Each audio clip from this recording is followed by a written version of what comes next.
The silence in this place is the wrong kind. My old life was loud. It was the clang of iron, the rhythmic thump of a heavy bag, the grunts of effort, the triumphant shout after a new personal best. It was the sound of progress, of strength being forged.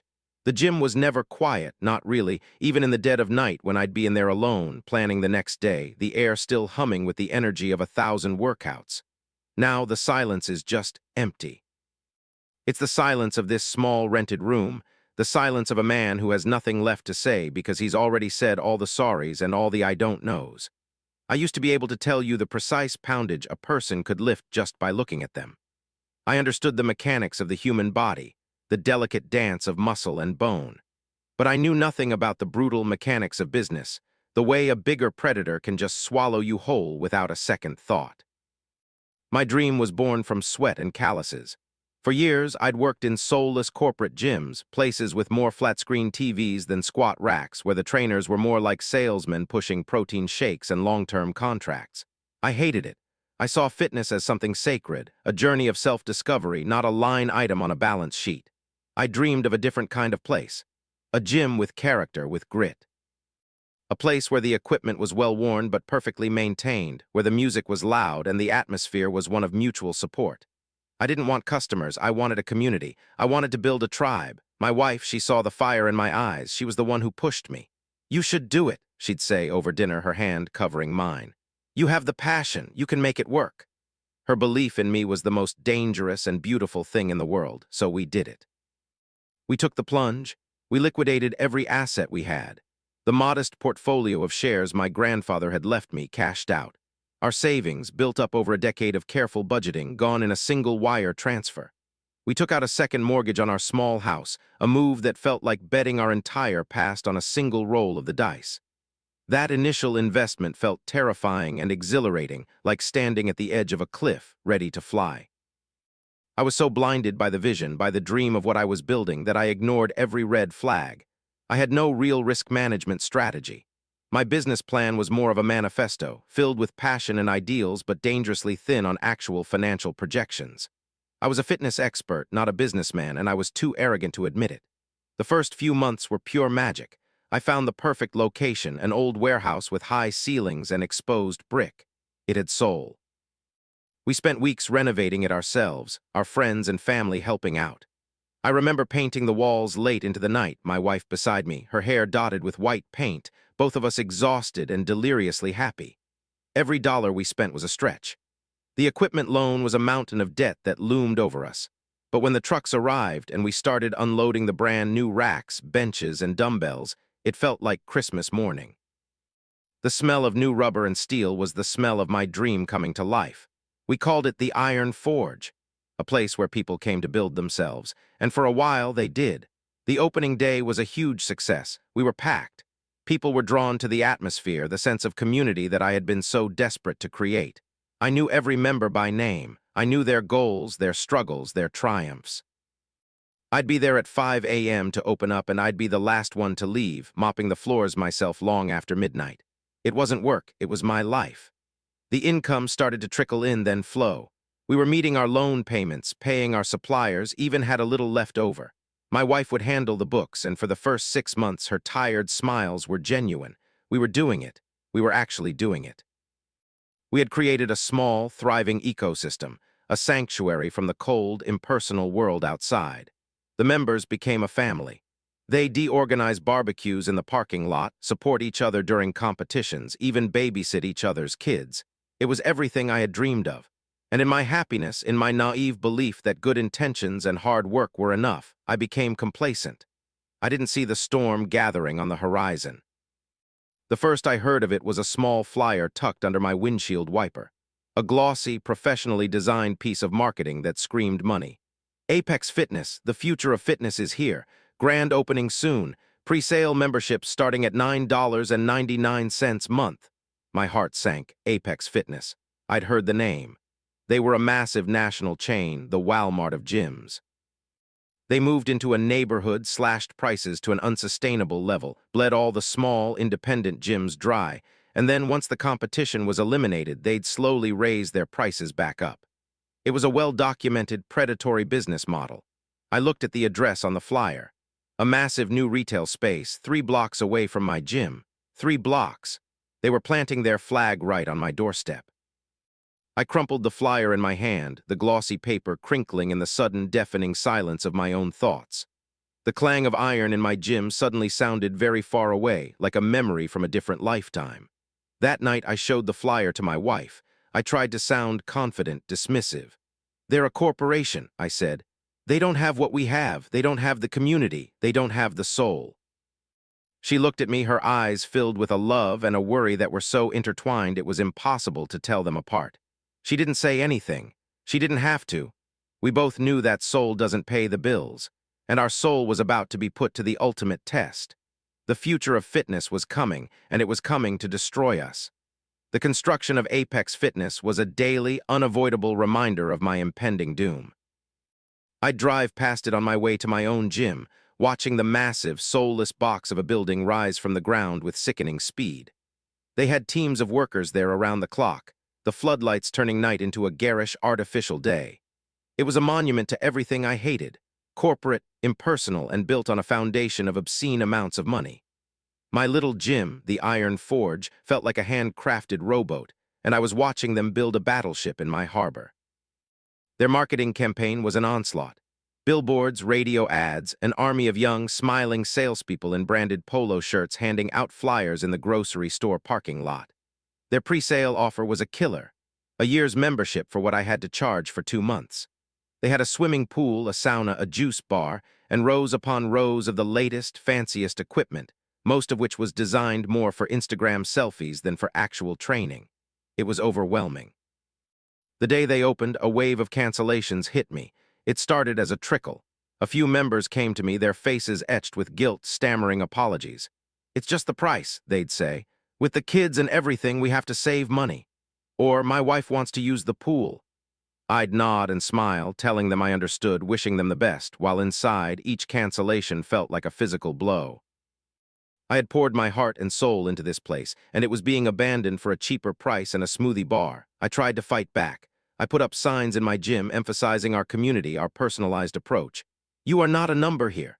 Community, strength, commitment." It felt like I was firing a slingshot at a tank. I started running my own promotions, slashing my prices to a point where my already thin profit margins disappeared entirely. I was just trying to stop the bleeding. The gym, once my sanctuary, became my prison. I was there from dawn till long after dusk, my mind a frantic mess of anxiety and desperation. I watched the door like a hawk, my mood rising and falling with every person who walked in. Was it a new member or someone coming to cancel? The stress was a physical thing, a constant knot in my stomach, a dull headache that never went away. I stopped sleeping. I'd lie in bed, staring at the ceiling, my mind racing, calculating my mounting debt, replaying conversations with members who had left, trying to figure out what I could have done differently. My wife saw the toll it was taking. The joy had vanished from our lives, replaced by a tense, heavy silence. Our conversations were no longer about our dreams, but about our survival. "The payment for the leg press is due," she'd say, her voice quiet, trying not to sound accusatory. "We're 2 weeks late on the rent for the building." I would snap at her, my frustration and fear lashing out at the one person who was on my side. "I know, what do you want me to do? I'm doing everything I can." The arguments became more frequent, more bitter. The financial strain was a cancer, eating away at the foundations of our marriage. I was losing not just my business, but my family, my home, myself. I became a ghost in my own life. I'd come home late, smelling of sweat and desperation, and find my wife asleep on the couch, the TV still on. I'd watch my kids sleeping in their beds, a wave of shame washing over me. I had gambled their security on my dream, and I was losing, badly. I started to avoid my members, the ones who had stayed loyal. I felt like a fraud. I was supposed to be their leader, their motivator, the strong one. But inside, I was crumbling. I'd hide in my small office, pretending to be working on paperwork, when in reality, I was just staring at the wall. The numbers on my bank statement burned into my brain. The debt was a living entity, a monster that grew larger and more menacing every day. The initial business loan, the equipment leases, the line of credit I had taken out to cover payroll. And then came the credit cards. I started using them to pay for supplies, for utilities, for small repairs. I was robbing Peter to pay Paul, just trying to keep the lights on for one more day, one more week. I was so deep in the hole I couldn't see the light anymore. The final blow came on a cold, rainy Tuesday. I remember the day with a sickening clarity. The main cable on the lat pull-down machine, one of our most popular pieces of equipment, snapped. It was a simple repair, a few $100s for a new cable. But I didn't have it. I checked my business account. $17.32. I checked my personal account, not much more. I had no money. I had nothing. A gym with broken equipment is a dying gym. It's a sign of neglect, a signal that the owner has given up. I stood there looking at the frayed cable, and for the first time I allowed myself to admit the truth. It was over. I had failed. That night I went home and told my wife. I didn't try to sugarcoat it. I just laid it all out. The debt, the canceled memberships, the broken cable, the $17 in the bank account. I confessed that I had been using our personal credit cards to keep the business afloat, that our financial ruin was not just confined to the gym, but had infected every corner of our lives. She didn't cry. She didn't yell. She just sat there at our small kitchen table, her face pale, her hands trembling, and in her eyes I saw something worse than anger. I saw pity. I had broken not just our finances, but her trust, her faith in me. The next 2 weeks were a blur of humiliating phone calls and soul-crushing paperwork. I had to call every one of my remaining members and tell them that we were closing. Some were angry, demanding refunds I couldn't give. Others were sad, supportive, telling me how much the gym had meant to them. Each call was a fresh twist of the knife. I met with a bankruptcy lawyer, a man with cold, dead eyes who talked about liquidation and Chapter 7 as if he were discussing the weather. I had to sell everything. The equipment I had so carefully chosen, the equipment that had been the tools of my members' transformations, was sold for pennies on the dollar to a faceless liquidator who would probably resell it to another dreamer just like me. The last day was the worst. The gym was empty, stripped of its soul. The ghosts of 1,000 workouts lingered in the air. I could almost hear the clang of the weights, the laughter, the shouts of encouragement. I walked through the empty space, my footsteps echoing in the silence. I ran my hand over the worn upholstery of a bench, touched the cold, unforgiving steel of a squat rack. This place had been my heart, my dream, my identity. And now it was just an empty room. I locked the front door for the last time, the click of the lock sounding like a death sentence. I dropped the keys through the mail slot as the landlord had instructed. As I walked away, I didn't look back. I couldn't. The reflection in the dark glass was of a man I didn't recognize, a man who had gambled everything and lost, a man who had built a community and then watched it die. I had nothing. No business, no money, and a mountain of debt that would follow me for the rest of my life. The rain started to fall, mixing with the silent tears on my face. I had no idea where to go, what to do. The iron forge was gone, and I was pretty sure that the man who had built it was gone too. The immediate aftermath of the gym's closure was a disorienting freefall. My life, which had been structured around the relentless 18-hour days of a small business owner, suddenly had no structure at all. I would wake up at 5 a.m. out of habit, my body wired to get up and open the gym, and then the crushing reality would hit me. There was no gym to go to. There was nowhere I needed to be. The days stretched out before me, vast, empty, and terrifying. The debt was the first monster to deal with. Bankruptcy didn't make it all disappear. It was a complex, humiliating process of negotiation and settlement. The phone calls were relentless. Creditors, collection agencies, lawyers. Their voices were a constant chorus of my failure, a daily reminder of the money I owed, the promises I had broken. I, a man who had built his life around the principles of strength and self-reliance, was now a beggar, pleading for extensions, for mercy, for a way to breathe. My wife took a second job, waitressing at night after her day job as a receptionist. The exhaustion was etched on her face in the dark circles under her eyes. She never complained, but her quiet, weary resilience was a constant, unspoken indictment of my failure. I had promised to take care of her, to provide for our family, and instead I had dragged her down into this financial abyss with me. The shame was a physical weight. It was hard to breathe, hard to look people in the eye. We lived in a small town. News traveled fast. People knew the gym had closed. They knew I had failed. I'd see old members at the grocery store, and they would either give me a pitying look or avoid my gaze altogether. I felt like I was wearing a scarlet letter. F for failure. My own physical health, the one thing I had always controlled, began to deteriorate. I stopped working out. The thought of lifting a weight, of even entering another gym, made me feel nauseous. My body, once a testament to my discipline and passion, grew soft and weak. I was betraying the very core of my identity. I was a shipbuilder who couldn't stand the sight of the ocean. The man in the mirror was a stranger, with tired, defeated eyes and a slump in his shoulders. Depression settled in like a thick, suffocating fog. I would spend hours on the couch watching mindless television, the world outside feeling distant and unreal. The energy it took to have a simple conversation was monumental. My kids would try to engage with me, asking me to play or read to them, but I was a hollow shell. I was there, but I was gone. The silence between my wife and me grew deeper, more profound. It wasn't an angry silence anymore. It was a desolate one. We were like two strangers sharing a house, the chasm between us carved out by my failure and her exhaustion.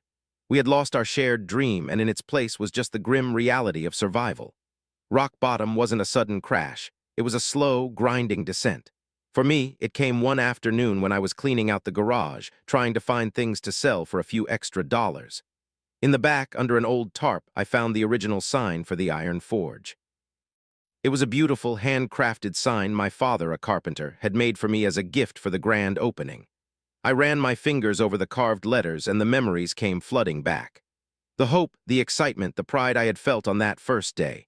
It was all so vivid, so painful. I sank to the dusty concrete floor of the garage, the sign in my lap, and I just broke. I sobbed, not quiet, dignified tears, but ugly, gut-wrenching sobs of a man who had lost everything, most importantly, himself. I wept for the dream that had died, for the man I had failed to be, for the shame I had brought upon my family. I don't know how long I sat there, but eventually the garage door opened, and a sliver of afternoon light cut through the gloom. My wife stood there, her silhouette framed by the light. She didn't say anything. She just walked over, sat down on the dusty floor beside me, and wrapped her arms around me. I leaned my head on her shoulder, my sobs quieting to a shudder. She just held me, her touch a silent message of forgiveness, of solidarity. In that moment, her simple act of grace pierced through the fog of my depression. She wasn't pitying me. She was with me. We were still a team. She hadn't given up on me, even when I had given up on myself. That moment in the garage was a turning point. It wasn't a magical cure. The debt was still there. The shame hadn't vanished.